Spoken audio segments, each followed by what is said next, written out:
I find Yeah. this whole kind of non-duality, anti-thought thing, thought Yeah. root of all evil, really odd. Very strange. Uh, Mm. the way I would put it is, yes, there is the internal dialogue that can be the personality running the show and telling you, for example, if you have a case of lack of self-love, if the mind is continually saying, oh, you did that wrong, it's really critical, or okay, that's something the mind's doing, but it's the personality using the mind to play out that pattern. It's the mind's just the machine, isn't it? I mean, you can't really blame the mind. I mean, the personality is the one where it's coming from. So in that case, yeah, you identify the pattern and you see the pattern. And in that case, yeah, the mind is being used by the personality to play out the pattern. Whereas, like I was saying, in Sawan's case, he was getting a message from his body, really, first, but not just, and his psychology. Like, something's wrong. I'm not enjoying this job. I go in, I have anxiety and blah blah blah. So that's not just the mind blabbing on. That's something deep inside giving you the message: something's wrong. You need to look at something. Something needs to change. So it's that discernment to know the difference.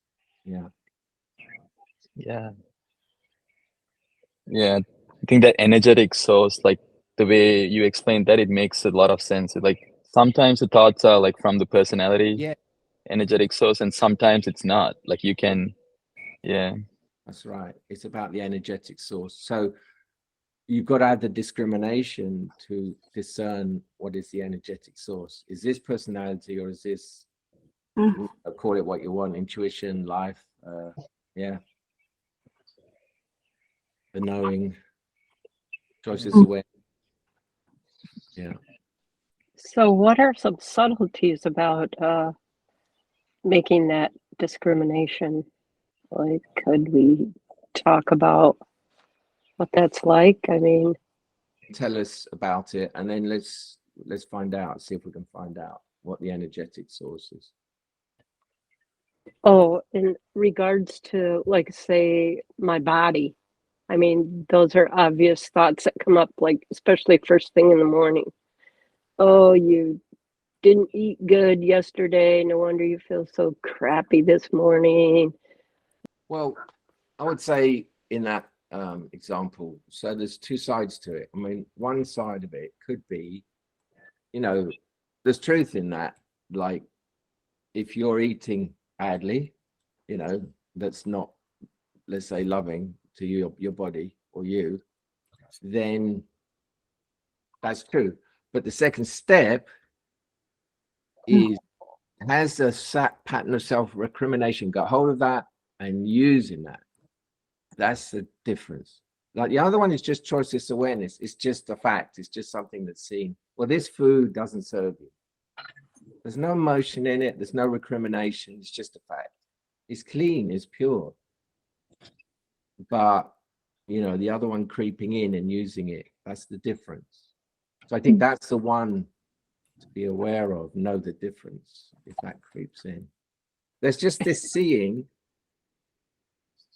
which is a clarity of perception, but then this thought comes and attaches itself to it. That's a different thing, isn't it? Because the thought, I mean, let's think about it. It's got a momentum, it's got an agenda to put you down. It's a different thing. It's got a different energy to it. It's sticky, it's nasty, it's not free. The clear perception is free and powerful because it might make you change your diet. It's hard because you've lived with that so long and you think that is you. And that's why it's hard, because it's separating out. This is why we talk about personality. It's separating out the personality from your essence. And because you've lived so long as that personality, your spirit almost is kind of aligned to it. And then there's the identification with it. So what we're doing here is literally the disidentification, the I'm not aligning to that thing. So you are removing the emotion and the agenda, and then you're left with just seeing. But I totally understand the difficulty, because that's your blind spot. So removing the blind spot is really disidentifying from that thing, from that personality. And that is the work, really. Because if you don't do that, well, as you know, that's what you live, and those are the thoughts you get, and those are the patterns being lived out. So the work is that crucial seeing, but it's not seeing out there of things out there. It begins with seeing what's the energetic source. So that's my personality. But the pull, I know the pull is big because of the habitual nature of this pattern that you've aligned with. So yeah, I think it all boils down to coming closer and closer to the realization, but that's not me. I thought it was me. We could call this talk, if that's a title. I thought it was me. Yeah, I thought it was me. It was never you. And that me is where all the trouble is that comes in. The yearning is a sacred thing. Yes. It's the pulling us to return home. It's so pure, isn't it? Yes. It wants nothing else other than to return home. In the context of inquiry, I think of thought serve as a servant of the yearning. Yeah. Yeah. I agree.